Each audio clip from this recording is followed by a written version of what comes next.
감사합니다. 사람은 은혜를 알 때 철들죠. 부모님의 은혜를 알 때 철든 사람이 됩니다. 부모님의 은혜를 모르는 사람은 절대로 철들 수 없습니다. 부모님의 은혜를 알 때 효자가 되고 나라의 은혜를 알 때 애국자가 됩니다. 나라가 나를 위해 해준 것이 뭐냐? 아무것도 없다고 생각하는 사람은 절대로 애국자가 될 수 없습니다. 그러나 내 나라, 내 조국의 은혜를 안 사람은 국가에 충성하는 사람이 됩니다. 마찬가지로 하나님의 은혜를 알 때 철든 성도가 됩니다. 하나님의 은혜를 모르는 성도는 그냥 교인이지 성도는 되기 힘듭니다. 하나님의 은혜를 알 때 바른 예배를 드릴 수 있고 바른 순종과 헌신의 삶을 살 수 있습니다. 하나님의 은혜 없이 그렇게 하려면 무거운 짐이 되고 결국은 역효과를 가져오게 됩니다. 오직 은혜를 아는 성도만이 은혜로운 신앙생활을 영위할 수 있습니다. 사람을 철이 없는 사람과 철이 든 사람으로 구분할 수 있듯이 저는 성도를 구분할 때 은혜를 깨달은 철든 성도와 은혜를 모르는 철없는 성도로 구분할 수 있다고 생각합니다.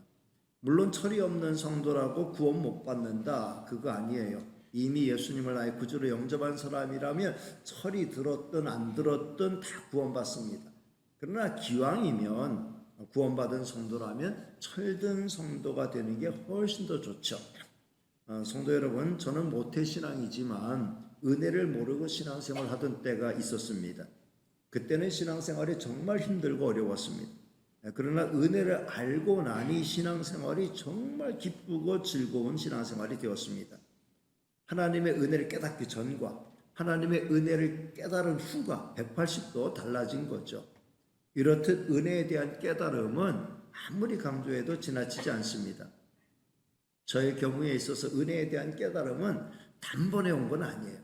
하나님의 말씀을 깨닫기 시작하면서 단계적으로 온 것이죠. 성경은 깊이 들어가면 깊이 들어갈수록 하나님의 은혜를 더 많이 깨닫게 합니다. 그러니 하나님의 보배로운 말씀인 성경의 핵심을 깨닫기 위한 노력을 더 적극적으로 기울여야 합니다. 이런 면에서 성경 공부, 제자 훈련 참여하는 건 정말 중요합니다. 그리고 설교에 귀를 기울이고 개인적으로 성경 읽는 것에 조금 더 정성을 쏟으면 좋겠습니다. 집중하지 않으면 다 놓치게 돼요. 그러나 조금만 집중해서 들으면 다 이해할 수 있습니다. 제 목회의 핵심은 하나님의 은혜를 알게 하는 거예요. 그래서 아직 복음을 한 번도 듣지 못한 아이들이 교회 들어와서 이 복음을 듣고 하나님의 은혜를 깨닫게 하는 것 정말 중요한 일입니다. 그리고 교회 오래 다녔지만 은혜를 여전히 모르고 신앙생활하는 분들도 이 은혜를 깨닫게 되는 게 정말 중요합니다. 성도는 물론이고 이 세상에는 모든 사람들이 하나님의 은혜를 알고 그 은혜 안에서 일생을 살면 얼마나 좋겠는가. 이게 저의 간절한 바람입니다. 하나님의 은혜를 깊이 깨닫고 그 은혜 안에 사는 저와 여러분 다 되시기를 주님의 이름으로 축복합니다. 오늘 말씀의 주인공인 다윗은 하나님의 은혜를 깊이 깨닫고 그 은혜 가운데 살아왔던 사람이죠. 은혜의 사람이라고 말할 수 있어요. 그러나 다윗의 노년은 그렇게 아름답지만은 못했습니다. 지난 주일에 말씀드렸던 것처럼 다윗이 일생일대 크게 범한 죄 때문이었죠. 그 집안에 칼이 떠나지 않게 될 것이고 그의 후궁들이 대낮에 욕보임을 당할 것이고 불륜의 씨앗으로 태어난 자녀가 어려서 죽게 될 걸 말씀했는데 그대로 다윗은 보게 되었어요. 그 가운데 이 잘난 왕자 압살롬과 얽힌 이야기는 다윗의 노년의 그 가슴을 후벼 파는 그런 일들의 연속이었죠. 압살롬은 대단히 잘생긴 왕자였어요. 그의 누이 다말 또한 대단히 어여쁜 공주였습니다. 이 다말 공주를 배다른 왕자인 암논이라는 왕자가 연모하였습니다. 이 암논 왕자는 압살롬의 배다른 형이었어요. 그때는 흔하지는 않았지만 근친 간의 결혼이 어느 정도 성립은 되는 때였거든요. 마음만 먹으면 얼마든지 부부가 될 수도 있었어요. 그러나 암논 왕자는 간사한 방법으로 다말을 범하고 결혼은 하지 않겠다고 하였습니다. 그래서 다말은 치욕을 안고 살아갈 수밖에 없게 되었죠. 불행한 공주가 되고 만 거예요. 이 다말의 친오빠인 압살롬은 이 형 암논을 이거는 인간이 아니다 이렇게 생각하고 죽여 없애야 되겠다 이런 생각을 갖게 되었습니다. 그래서 죽일 기회를 엿보다가 드디어 디데이를 잡았는데 자기의 양떼들의 양떼를 깎는 날, 이스라엘 사람들은 이 양떼를 깎는 날을 큰 잔치를 벌이는 날로 이렇게 여겼습니다. 많은 사람들이 모여서 일하고 그들을 배불리 먹이는 잔치를 하고 그때 또 초청할 사람들을 초청했던 거죠. 다른 왕자들을 다 초청하는 그런 초청장을 발송해 가지고 압살롬의 양털 깎는 날 모든 왕자들, 다윗의 자녀들이 배다른 형제들이 다 모이게 된 거예요. 압살롬은 그때 밀명을 내리죠. 자기 신복들에게 내가 신호를 주면은 이 암논 왕자를 쳐 죽여라. 내가 책임질 거다.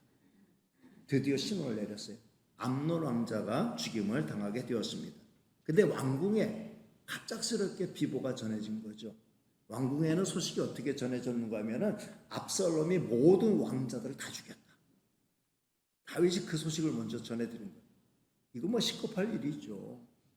압살롬이 자기 모든 형제들을 다 죽였다. 그 얘기를 들으니까 다윗이 그냥 억장이 무너지는 거예요. 내 자녀들이 한나라시에 다 죽었구나. 그들을 죽인 압살롬은 또 뭐예요? 몹쓸놈이잖아요. 모든 왕자를 다 잃게 되는 거나 마찬가지예요. 다윗은 그냥 하늘이 노랗고 무너지는 걸 경험하게 되었어요. 내 죄 때문에 이런 결과가 나타나는구나. 억장이 무너지는데 천만다행 압살롬이 모든 왕자를 죽인 게 아니고 암논 왕자만 죽였을 것입니다. 암논에 대해서 누이 다말 때문에 원한이 있었기 때문에 이 암논 왕자만 죽였을 것입니다. 나중에 보니까 진짜 그렇게 된 거예요. 한시름을 놓게는 되었죠. 그러나 두 왕자를 동시에 잃은 거예요. 암논 왕자도 잃은 거고 압살롬은 도망쳐 버렸기 때문에 압살롬 왕자도 잃게 된 거죠. 우여곡절 끝에 오랜 세월이 지나 이 압살롬 왕자가 이제 도망친 자리에서 다시 왕궁으로 돌아오게 되죠. 다윗은 만나주지 않아요.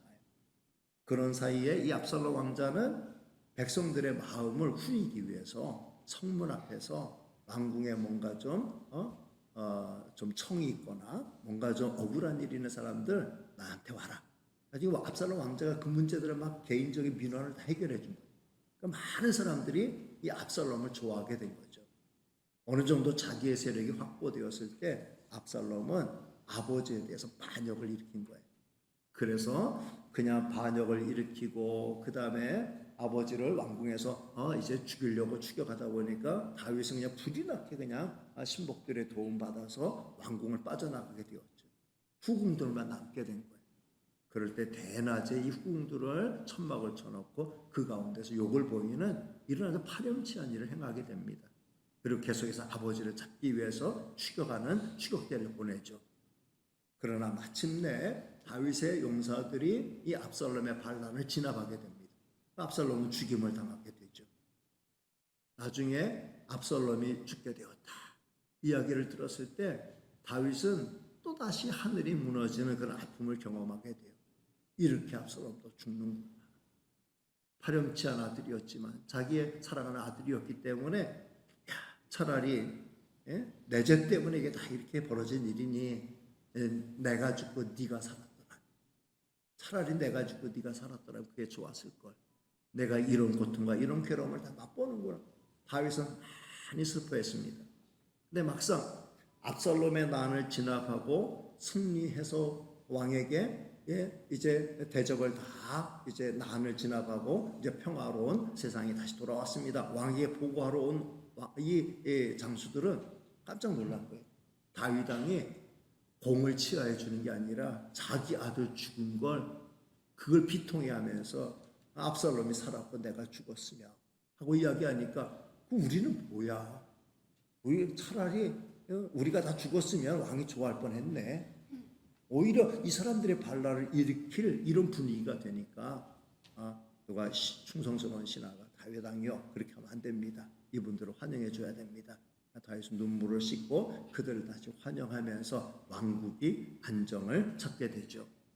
1년의 이런 과정을 쭉 겪으면서 다윗은 말로 다 할 수 없는 가슴을 치는 그런 아주 통한의 그런 어떤 괴로움을 겪게 되었던 것입니다.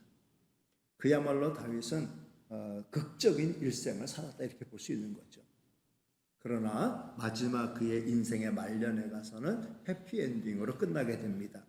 그는 원하는 아들에게 왕위를 평안하게 양육할 수 있었고, 그리고 모든 사람이 슬퍼하는 가운데 편안하게 생을 마감하게 되었습니다.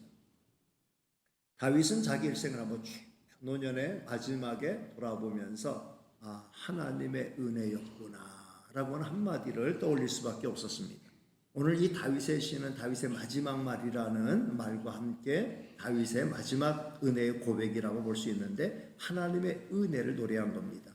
자, 1절 말씀 같이 읽겠습니다. 시작. 이는 다윗의 마지막 말이라 이새의 아들 다윗이 말하니요 높이 세워진 자 야곱의 하나님께로부터 기름 부음 받은 자 이스라엘의 노래 잘하는 자가 말하노라. 다윗은 이새의 아들이었고 높이 세워진 자가 되었죠. 하나님이 그를 기름 부어서 높이 세워주었고 이스라엘의 노래 잘하는 자가 되었는데, 그는 그냥 본래부터 천성적으로 노래를 잘하는 사람이기도 했지만 하나님을 끊임없이 찬미하다 보니까 이 노래 실력이 굉장히 시적인 감각이나 또 작곡하고 노래하는 실력이 대단해졌던 이런 사람이라고 볼 수 있습니다.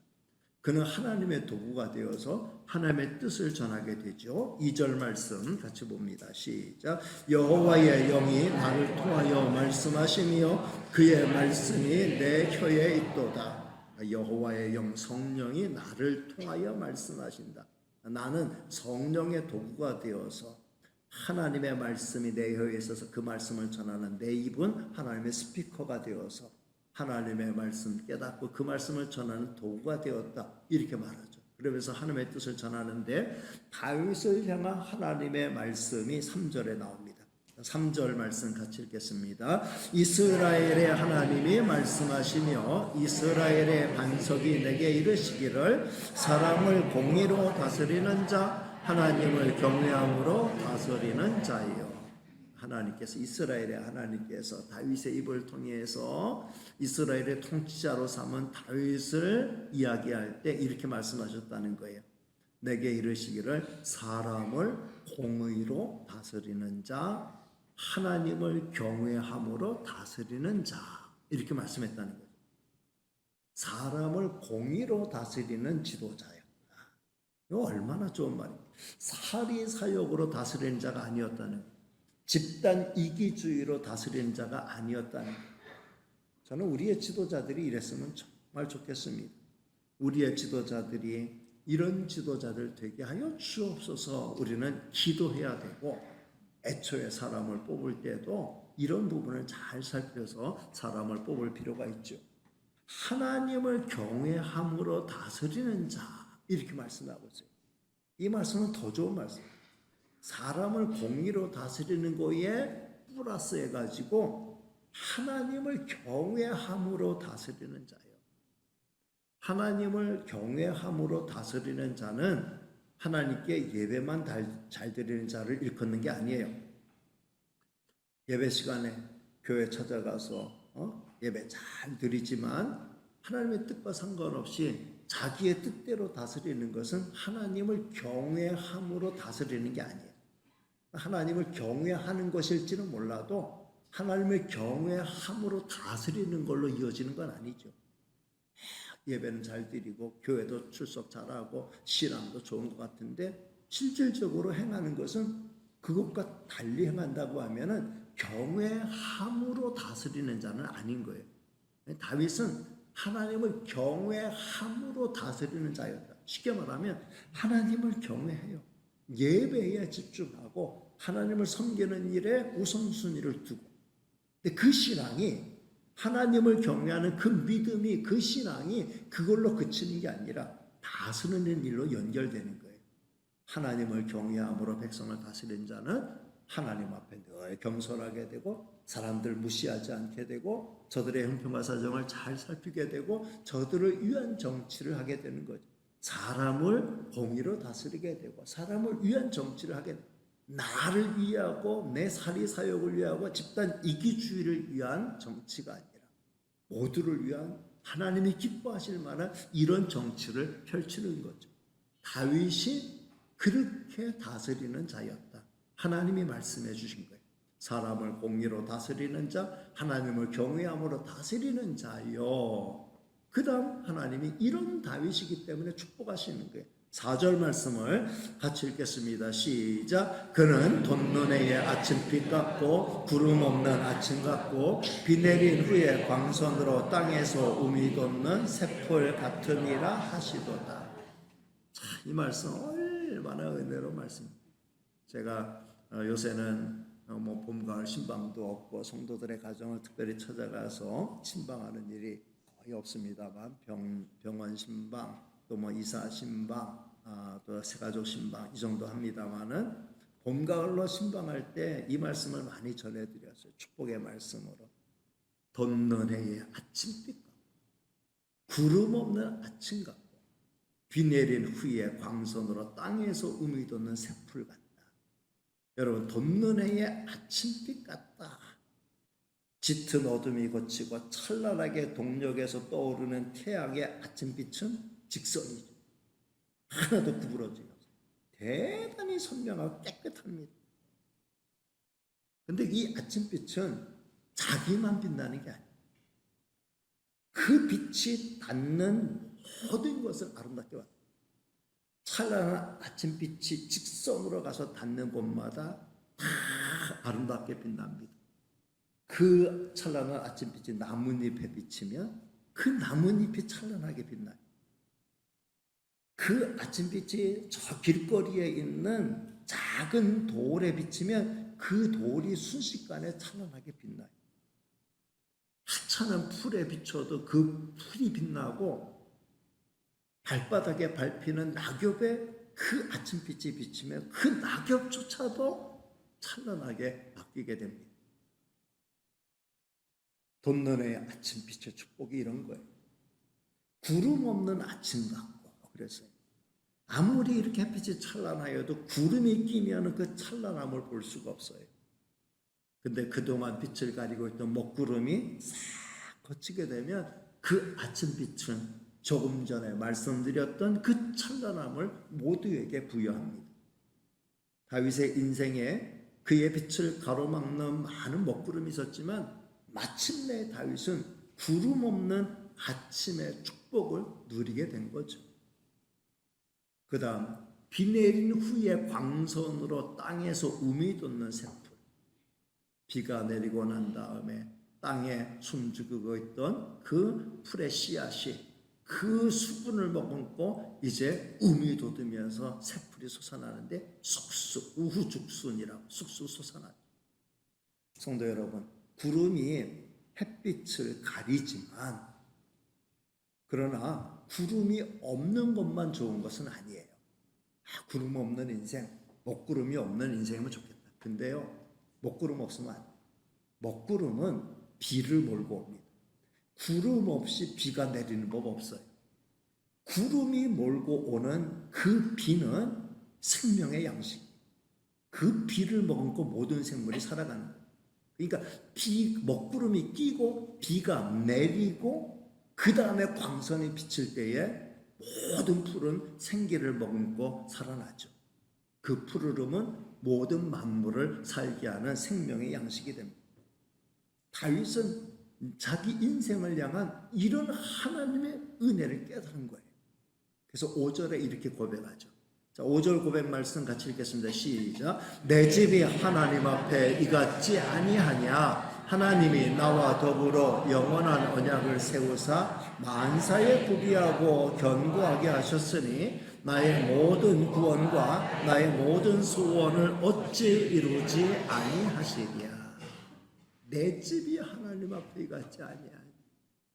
나는 그냥 길거리에 작은 돌멩이 하나에 지나지 않고 굴러다니는 낙엽에 지나지 않았지만 하나님이 나에게 이런 은혜의 빛을 비춰주셔서 거기다가 나와 더불어 영원한 언약 세우시고 만사에 구비하고 견고하게 하셔서 이런 일이 이루어지지 않았냐.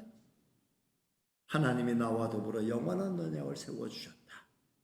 기름 부을 때 하나님이 언약하시고 나중에 성전 지어드리겠습니다라고 할 때 하나님이 그 마음만 받으시고 그와 다윗의 언약을 맺으시고 그와 그 후손에게 영원히 함께할 축복을 약속해 주셨고 그 약속을 지키셨습니다. 만사를 구비해 주셨다. 다윗의 일생에 있어서 다윗이 발벗고 나서서 자기 앞길을 개척하려고 발버둥 친 적이 없어요. 다윗은 그냥 묵묵히 자기에게 주어진 소임만 성실하게 감당했는데 하나님이 그 걸음걸음을 만사를 구비해 놓으시고 잘 인도해 주셨다. 그리고 견고하게 하셨다. 하나님이 이렇게 준비하시고 다윗의 앞길을 이끌어 가실 때 그 누구도 막아낼 자가 없었다는 거예요. 가장 강력한 반대자, 그 시대의 왕이었던 사울 왕이 그의 반대자였어요. 일개 어떤 한 사람이 도시락 싸들고 말려도 정말 피곤하고 힘든데 한 마을의 유지가 반대하고 들어도 그거 막아내기 힘든데 일국의 왕이 그 백성을 한 사람을 집요하게 그 앞길을 막기 위해서 그렇게 노력을 기울였다고 하면 그 일생이 얼마나 피곤했겠어요. 하나님께서 견고하게 하셨기 때문에 결과적으로 그를 무너뜨리려고 했던 사울 왕이 무너지고 다윗은 견고하게 세움을 받게 된 줄로 믿습니다. 다윗은 나의 모든 구원과 나의 모든 소원을 어찌 이루지 아니하시랴. 지금까지 하나님의 뜻대로 다 되어왔다면 앞으로도 하나님의 뜻대로 될 것을 내가 믿습니다. 이런 고백을 한 겁니다. 성도 여러분, 이런 다윗을 생각하면 부럽죠. 다윗은 도대체 어떤 사람이었기에 죄 짓고도 끝까지 못 봤네. 그러나 여러분 절대로 부러워하지 마십시오. 우리를 향한, 저와 여러분을 향한 하나님의 약속은 어떤 겁니까? 로마서 8장 32절 말씀 띄워드리겠습니다. 시작. 자기 아들을 아끼지 아니하시고 우리 모든 사람을 위하여 내주시니가 어찌 그 아들과 함께 모든 것을 우리에게 주시지 아니하겠느냐. 한 번 더 하나님의 약속 말씀 읽겠습니다. 시작. 자기 아들을 아끼지 아니하시고 우리 모든 사람을 위하여 내주시니가 어찌 그 아들과 함께 모든 것을 우리에게 주시지 아니하겠느냐. 하나님은 우리에게 그 아들을 통째로 내주셨어요. 아들까지 내주셨는데 그 하나님이 어찌 그 아들과 함께 모든 것을 우리에게 주시지 아니하겠느냐. 주신다는 강한 약속의 말씀인 줄로 믿습니다. 성도 여러분, 우리는 최고의 선물을 받고 사는 복된 성도예요. 예수님 안에는 모든 좋은 것이 패키지로 다 포함되어 있어요. 이 사실을 깨닫고 믿고 사는 저와 여러분 다 되시기를 주님의 이름으로 축복합니다. 그러나 사악한 자는 다 내버려질 가시나무 같고 손으로 잡을 수 없게 되고 마침내 불살라지게 될 것이다. 이렇게 노래합니다. 저는 오늘 말씀을 통해 다음 세 가지를 마음에 담아가기를 원합니다. 첫째, 하나님의 은혜는 어두운 곳에서 어둠을 뚫고 피어납니다. 따라합니다. 하나님의 은혜는 어두운 곳에서 어둠을 뚫고 피어납니다. 여러분, 처음부터 금수저로 태어나는 사람 거의 없어요. 대부분 다 흑수저로 태어나요. 그렇지만 하나님은 이런 흑수저에게 은혜의 빛을 비춰주시고 그를 일으켜 세워주시는 거예요. 다윗이 그랬어요. 그야말로 흑수저였어요. 그런데 하나님은 그런 다윗을 금수저 가운데 가장 빛나는 금수저가 되게 하여 주셨어요. 이게 은혜, 이게 은혜. 그렇다면 우리는 어때요? 우리는 그야말로 은혜 위에 은혜를 입은 자가 맞죠. 우리는 어둠의 자녀였습니다. 우리는 절망의 자녀였어요. 근데 지금은 빛의 자녀. 하나님의 자녀로 우리는 세움을 받게 된 것인 줄로 믿습니다. 저와 여러분의 영원한 영광의 나라가 더하여졌어요. 그걸 또 영원히 누릴 수 있는 영원한 생명까지 우리에게 주셨습니다. 더는 슬픔과 고통과 괴로움과 갈등이 없는 곳, 미움과 다툼과 증오는 조금도 없는 곳, 영원한 만남과 영원한 행복이 있고 하나님의 은혜가 흘러 넘치는 곳이 저와 여러분에게 선물로 주어졌습니다. 성도 여러분, 저와 여러분은 결국 갚을 수 없는 어마어마한 은혜의 빚을 지고 살아가는 사람들이 오직 그 은혜만 생각하고 그 은혜로 인하여 기뻐하고 감사하고 즐거워하고 만족하고 살아가기에도 인생 바쁜 거예요. 풍성한 은혜를 가지고 그늘진 어떤 거, 조금 없는 어떤 거 바라보고 낙심하지 말고 영원한 영광에 중한 것을 바라보면서 그 은혜로 인하여 기뻐하며 감사하며 살아가고 그 은혜를 너그러운 마음으로 다른 사람들과 베풀고 나누며 사는 복된 성도들 다 되시기를 주님의 이름으로 축복합니다. 두 번째, 하나님의 언약은 영원한 언약. 따라합니다. 하나님의 언약은 영원한 언약입니다. 성도 여러분, 이 은혜는 우리의 행동 여하에 따라 취소될 수 있는 게 아니에요. 그건 그렇다면 은혜가 아니죠. 내가 노력해서 얻은 것이고 내가 조금 이제 방심하면은 다시 잃게 되는 것이라고는 그건 은혜라고 말할 수 없어요. 우리에게 주어진 은혜는 그런 은혜가 아니죠. 예수 그리스도께서 우리를 위한 온전히 희생의 제물로 자신을 온전히 거저내어 주심으로 인하여 값없이 우리가 얻게 된 은혜. 그러니 이 은혜는 은혜 위에 은혜 계속해서 더해지는 은혜라고 말할 수 없어요. 결코 갚을 수 없고 우리의 어떤 행동으로 상쇄시킬 수 없는 은혜. 영원한 은혜를 우리가 허락해 주셨어요. 하나님은 다윗과 맺은 언약을 끝까지 지키셨어요. 다윗이 범죄했어요. 단번에 시즌 아웃시키고 단번에 그냥 그 한 번의 실수로 그의 모든 것이 일거에 다 날아가야 돼요. 근데 하나님께서는 그에게 그 남은 생애 동안 그 죄로 인한 정말 뼈저린 고통과 아픔을 맛보게 하셨지만 그에게 약속하신 은혜를 걷어가지는 아니하셨다는 다윗이 왕위를 지키고 그 후손이 계속해서 왕자를 차지하게 만들고 다윗의 후손으로 예수 그리스도가 오게 하고 인류의 구원이 이루어지는 이 언약을 하나님께서는 이루셨다라는 것입니다. 하나님의 은혜는 우리를 향한 예수 그리스도 통하여 우리에게 주신 은혜는 우리의 행동 여하에 따라서 플러스가 됐다가 마이너스가 됐다가 나중에는 없어질 수도 있는 그런 은혜가 아니에요. 저와 여러분은 아무도 취소할 수 없는, 아무도 빼앗아갈 수 없는 영원한 은혜를 얻은 자인 줄로 믿습니다. 따라서 세 번째, 다윗이 받은 은혜와 비교해서 오늘 우리가 받은 은혜는 절대로 부족하지 않습니다. 따라합니다. 다윗이 받은 은혜와 비교해서 오늘 우리가 받은 은혜는 절대로 부족하지 않습니다. 우리도 다윗과 같은 은혜 입었어요. 아침해같이 빛나는 주의 은혜의 빛이 오늘 저와 여러분에게 임했어요. 우리는 주님으로 인해서 이 부족한 내가 빛나는 존재가 되었어요. 주님 때문에 가장 보잘것없는 내가 주님 때문에 가장 빛나는 존재가 되었고 하나님의 존귀한 자녀 왕같은 제사장의 신분을 저와 여러분이 얻게 된 것인 줄로 믿습니다. 사람들과 비교해 볼 때 나는 별 볼 일 없어, 나는 하찮아, 나는 빛나지도 않아. 그렇지만 그렇지 않다. 저와 여러분은 주님의 은혜로 인하여서 가장 빛나는 존재로 주께서 만들어 주셨다는 사실을 굳게 믿고 살아가는 성도가 되시기를 바랍니다.